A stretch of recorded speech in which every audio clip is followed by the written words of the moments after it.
Mapagpalang araw mga kakalingap, una sa lahat ay gusto ko lamang i-shoutout ang ating minamahal na mga viewers. Kuya Rab ay biglang napasugod sa dait kung saan ay nag-OJT si Carla dahil nagka-emergency dito Carla oy nagkaguluhan at dahil isa siya sa mga kalingap ay marami dito ang nakakakilala. Kaya ito ang naging dahilan ng pagdumog ng mga tao at mga estudyante ng Kalilalasya.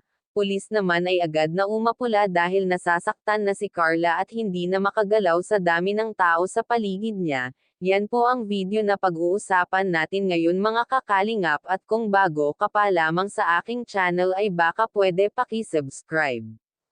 At wag po muna skip ang video para malaman ang nilalaman nito. Carla ay na-rescue naman agad ng mga pulis at nakauwi sa kanyang boarding house. Kung ano ang naging desisyon ni Carla Terra at alamin sigurado ay magugulat kayo dito. Kuya Rab ay na desisyon kung ano ang pwede gawin para maging safety si Carla doon sa dait kung saan ay mag-OJT.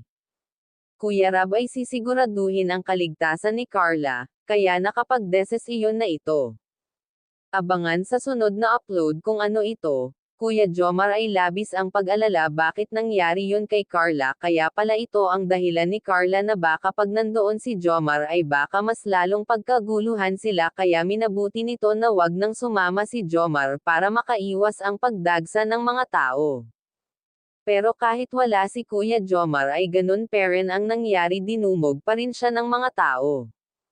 Nanay ni Carla ay nalungkot at nag-alala dahil sa nangyari kay Carla na pinagkaguluhan ito sa dait kaya nag-aalinlangan na itong iwan si Carla mag-isa. Kahit na ganon ang nangyari ay ito ang isang salita ni Carla.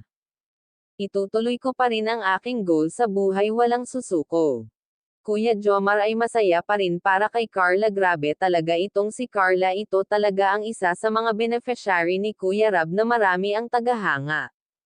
Well, alam naman natin na maganda si Carla at matalino kaya marami ang nagkakagusto. Sana ay tuloy lang. Si Kuya Rab naman ay laging nakasuporta sa mga beneficiary ng Kalingap para makapagtapos ito ng pag-aaral. At wag nga po pala natin kalimutan suportahan ang ama ng Kalingap na si Val Santos Matubang. At hanggang dito na lamang ang ating mixing reaction. Again, maraming salamat sa panonood.